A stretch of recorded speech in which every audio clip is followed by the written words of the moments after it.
home sports entertainment. Jim Williams, who writes for Zanger, writes for Forbes, wrote an article today. Will Amazon or Apple TV Plus offer the Pac-12 deal they can't say no to? And Jim joins with Paul Catalina, Craig Smoak, and David Smoak on 365 Sports. Jim, have you ever seen the climate in sports economy the way it is right now? No, honestly. It's really, to use the word muddled would not actually be fair to the word muddled. It's really amazing. There's an old saying, guys, here in Washington, that those who know aren't talking and those who talking don't know. And I really kind of think that's where we are in this whole situation right now. Where do you see the Pac-12 coming out on this? If you have to make your bold prediction right now, what's the deal? Oh man, I think they're gonna have to try to thread the needle with an Apple Plus TV deal where they may have to barter a linear contract, either with Fox or somewhere else. If we are to believe, and look, John Orend and I work together at Sports Business Journal. I know John, and if he says that ESPN's not there anymore, or Andy Marchand says it's not there anymore, or that they've walked away, then the logical thing is that would be it. So I don't know. I mean, that would be the way I would think. I don't know how, given how the president at Arizona and Arizona State has spoken, I don't know that they can get there from here. Jim, how do you view, I guess the Pac-12 is a part of this because it's kind of part of the reason we're talking about it, but how do you view the balance of streaming with live sports and how that's going to work moving forward? The thought is that streaming is the direction that we're all going. We know there's been massive investments in all of those things from various streamers and companies, and that continues on.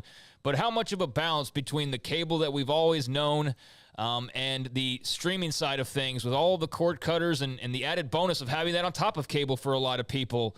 Where are we headed with live sports, do you think? Craig, I think that it really kind of is funny because it depends, right?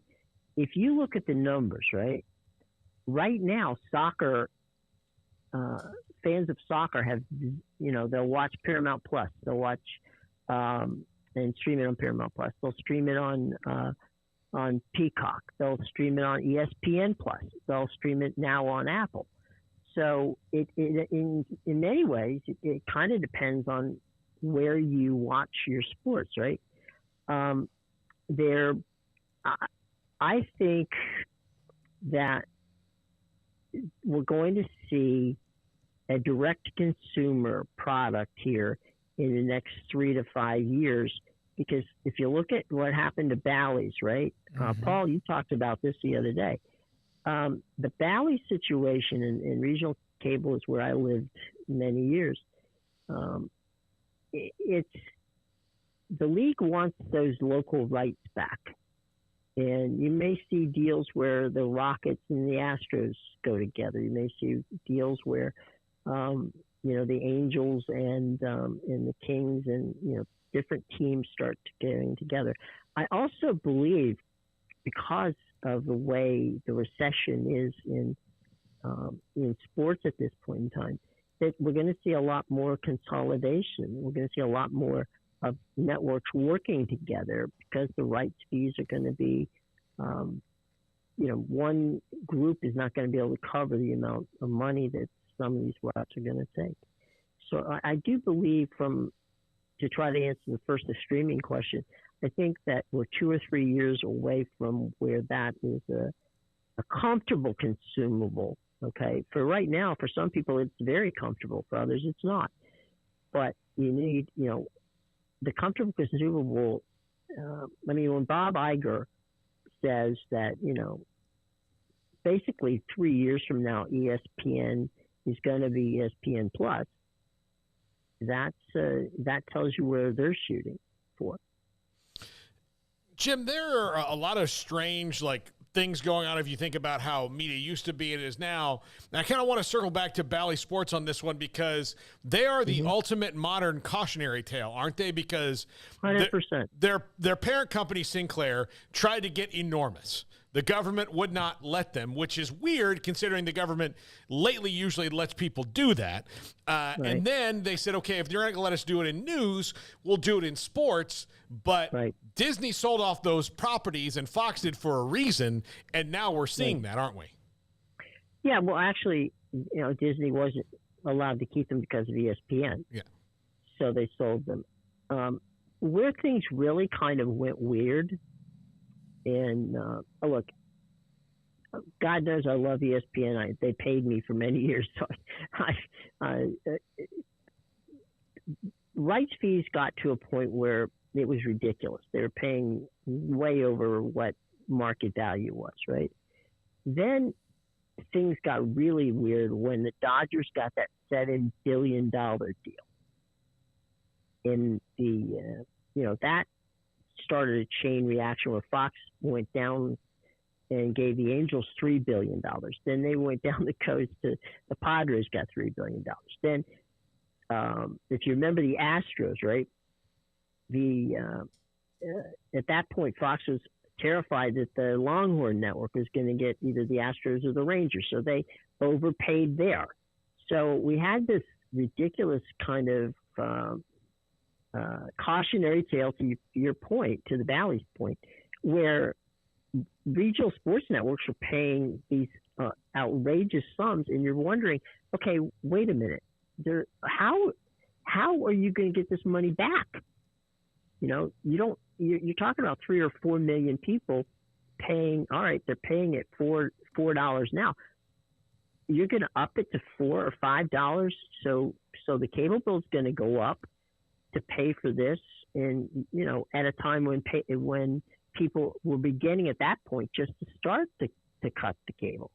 So we had that inflection point where reality met this situation, and Bally's suddenly, I don't know how they didn't figure this out before they bought it, but suddenly realized there's no way we can pay for this. Jim Williams, Forbes, I'm sorry. No, go ahead. Forbes columnist Jim Williams with us wrote the story. Will Amazon or Apple TV Plus offer the Pac-12 deal they can't say no to?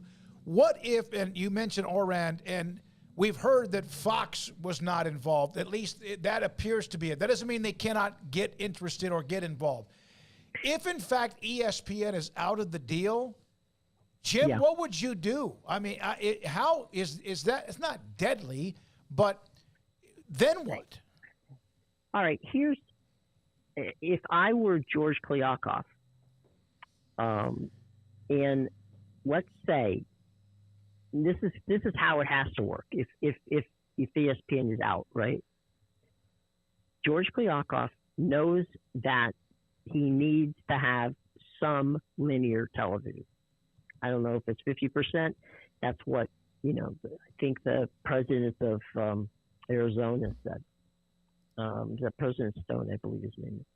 Anyway, so the way that you could do that is if you get Amazon and Apple together, and the numbers around 28 to 31, right? So you're relatively even on the money. You could make a deal with Eric Shanks at Fox, just like the deal that Apple TV made with the MLS, where you say, okay, look, we need you to carry these games. We'll produce them. We'll pay for the production and produce them. We'll air them on Fox. Eric took 15 games, and he's got part of that's going to be on FS1, part of it's going to be on Fox. That would be a way to do it, and you could barter that deal so Eric has some spots and then like a 60-40 split. So basically what you're doing is you're giving your linear rights away, but you're getting a network to carry your games. But you're getting the money from the stream. And you're still going to stream more than you're going to do linear, but you're going to do enough linear to make your ADs happy. It's not going to be over 50%. Jim, that brings you to the exposure issue. Even if it's not more than 50%, wouldn't the number have to go full streaming or almost more than that? Have to really dwarf the Big 12 if I'm an AD or a president to make me go, let's do that right now in 2023? Probably. I mean, Paul, in all honesty, in the story I wrote that, that in a perfect world, George Kliavkoff would have, CBS, NBC, and all the people that the Big Ten have sitting at the same table. If all you have at the table is ESPN and 2 streamers, you basically have 3 streaming services at the table. Because how much, where exactly is ESPN going to put that content?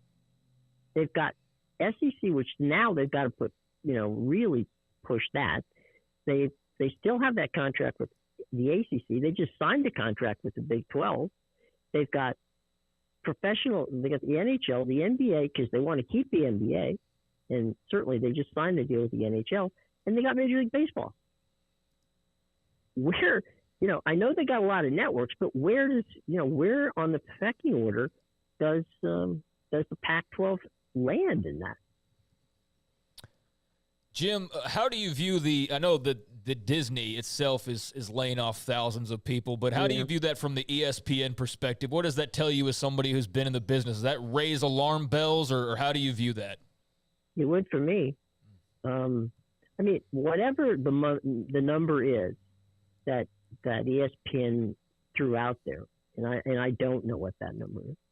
Let's just say, for the sake of argument, it's 25, right? It's not going to get bigger. So, whatever ESPN offered them last is probably that's their best and final offer. I can't imagine that they're now. That being said, if ESPN thinks that the Pac-12 is going to do a deal, and they do a deal, let's just say for the sake of argument, they do a deal and it ends up like we just said. Let's say Fox walks in and takes that. What that does do is that shuts them out if none of the teams, go to the Big 12. That shuts them out of the West Coast. They got no West Coast because the Pac will have those games, and then UCLA and USC's in the Big 10. So they're out. They're totally shut off from the coast. So in a way, it's kind of a gamble that way. Mm-hmm. So, now, as far as if, in fact, you were one of the – and I'm not asking you to speak for Robbins in Arizona or anyone else anywhere.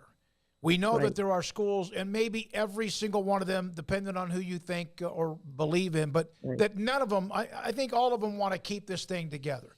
But if you were one of the schools that was at least your eye has been wandering, how long do you think they have until they need to see that number before it's more than just, wandering? Before there's, okay, wait a minute, this is getting to be too late in the time period. Is there a date? Probably, I'm going to say 30 to 60 days and there's the qualifier here. If I've been spoken to by, I don't know, somebody like a Tim Cook or someone who's engaged from the network side, okay? It says we're going to get to a deal. George Kliavkoff is not going to convince me that that's going to happen. I need to hear somebody, who's going to potentially my partner who's going to sign a check that says we can get to X. It really boils down to, is it money or is it exposure? Jim, your thoughts on the way that the Big 12 has set itself up. What do you like, maybe not like, as far as the quick to the table? Let's renew this years ahead of time. Let's get on, make sure the big brands, ESPN and Fox, and as much linear as we can get. And, of course, they'll be on ESPN Plus, as a lot of people have pointed out, as well. There'll be plenty of games over there. But what did you think of just that tactic from a business standpoint? Well, there's 2 things that was done by the Big 12 that was very bright, okay? First off, we have to credit Bowlsby for going out and expanding.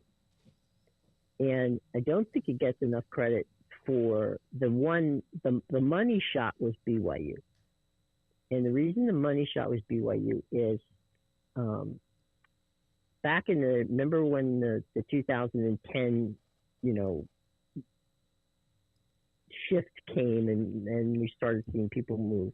And then again in 2015. Both times I had been involved in some of that. And both times ESPN was telling me, how much BYU was worth. And, BYU is worth, guys, BYU is probably the difference between 27 and 31 in that contract. So BYU alone was probably, they kicked it to the 31, 32 number from, say, 27, 28. So that was good on Bowlsby. Then it was good on Brett because, see, Brett's deal, when he went in, he didn't have to that was an extension. That wasn't, he didn't have to start from scratch. So the extension was easier to negotiate because when they went in, remember they jumped ahead. So he couldn't have gone anywhere else other than to Fox and to ESPN to get that deal done. So he nailed down an extension. So both guys, should be given credit for doing the right thing. Now, what happened with the Pac, I have no idea. I mean, I don't know whether it's hubris or what the hell went on over there. But they didn't jump on the expansion time. They kind of let that go by when USC and UCLA left. Then they didn't jump on the situation with the deal with Fox and ESPN. And if it's reported, somebody, I don't know who reported it, said it was 31, the same deal. I don't know that to be true, but I don't know what they wanted either. So they're where they are, and there's Amazon, there's Apple Plus, and then there's ESPN. And I wrote the story basically saying, look, you've got the presidents out there who are, touting that we've got, tremendous relationships with Apple, with Amazon. We are the birth, we birthed these networks. Now they're turning around and you have to say, okay, we're not going to use Apple Plus, even though our people, in brochures are saying that, we are the people who created these things. So you're in a really kind of a bizarre position there too. So it's not. I wouldn't want to hold the hand that George Kliavkoff has, because, as I said before, regardless of how you look at it, you've got Amazon, you've got Apple TV Plus, you've got ESPN. For all intents and purposes, no matter how good somebody may make this sound, ESPN can only handle so much Pac-12 content before they got to move it to ESPN Plus. So I don't see a way out of this where they end up with 50, percent or more going linear. I just can't see. I don't know how it works. I just don't see how that makes it. Jim, is Yormark getting too much credit because of that extension, which obviously gave the conference stability, plus with the 4 incoming teams, and it gave him more time? And then, of course, he's coming up with a lot of different revenue-type ways, whether it's the pro day that's going to be on the NFL Network or something they do in basketball. But did he undercut the Pac-12? Not in a mean-spirited, but in a business way. Did he undercut the Pac-12 when they signed the extension and realizing there may not be any or much inventory left for us if it's not us first? I don't think so. I think he did I think he thought, well, let me get in here and see what I can do. I think what he did was, I don't know that he knew how much he was going to get, okay? But what he did do is he set a marker, okay? And the marker ended up being, I think, what was it, 31.7, I think, So just a tad shy of 32. So when he gets 31.7, that's the marker. So Kliavkoff knows the number. He's got to get 31.7, or he's got to get within a few $1 million of that. The other thing, and again, it's good business. I'm not, Yormark did. Was it a genius move? I don't know that it was a genius move, but it was a good move. Because it didn't. I don't think he undercut. I don't think he just wanted to put the number up there. Mm-hmm. Now Kliavkoff could beat it, then Kliavkoff gets what he wants. But again, remember that there's a different philosophy between these two conferences. Number one, and number two, the commissioner works for the president, not for the athletic directors. So I don't know how much leeway the presidents gave Kliavkoff in the amount of money that was offered to them. In many ways, you have to look at the presidents as much as you do Kliavkoff and say it's almost as much their fault as it is his that they're in this bit of a pickle. Jim, just in terms of college athletics overall, I mean, I know you've heard the conversations about the super leagues, and obviously a lot of the moves made by the SEC and the Big Ten have put us in this position where we're talking about what we're talking about right now. Yeah. But it also leaves, now the ACC, some members starting to rattle the cage a little bit, even though they're under a long-term deal. I've heard people who believe that there's more consolidation to come. That's kind of the buzzy word. Others feel like there's always going to be a place at the table, whether that's the same table or not. But, no programs are going to just vanish. No leagues will vanish. But what is your opinion, or what is your informed thoughts on consolidation in the near future, and what that means, what that is, or what that could look like? Do you believe that storyline or that narrative when it comes to college athletics and football in particular? I talked to Mike Oresco, the AAC commissioner. And I was wondering why, Mike didn't get with the Mountain West and create basically a super league of non-Power 5 teams, because they could have had a league, and they could still have a league where you're not just in all 4 time zones. You had Hawaii, you're in 5 time zones. I do believe for the I just don't see that the Power 5 can last, because there's never been a gap this distance between the haves and the have-nots. But I think we're going to see in the next TV contract, which comes up in 27, 28, just where this is going. And I think that if the pack can just stay together for, maybe the biggest argument Kliavkoff could say is if we just stay together for one more TV contract, maybe, just maybe, we can, work on that deal that they had started with the ACC. I don't know. That was a heavy lift for a partnership, because you can't really merge. There has to be some sort of, they'd have to restructure that whole thing, and that just is way too much. So maybe a partnership they could do. But right now there's a lot of people who are in athletics in the conferences that do not begin with SEC and Big Ten, who are looking at a bottom line, and that bottom line is just not adding up. And I talked to a guy in West Virginia the other day who's saying, we're paying $2.5 million more than anybody else in the conference just in travel. So, and by the way, I mean, he was really complimentary of Brett Yormark, but at the end of the day,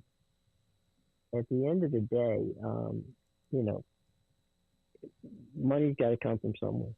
Last thing, Jim, and we appreciate your time. Jim Williams, again, columnist for Forbes, Zanger, also former a part of, again, media deals as an executive, and also a part of a consulting work as well.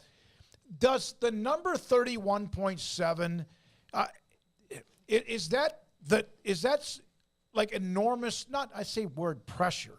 Obviously, when you're a commissioner, you expect things like that. But is that you hear about within 2 or 3 million? What would you say is the number it cannot be below? 25. Okay. Yeah, that kind of seems fair.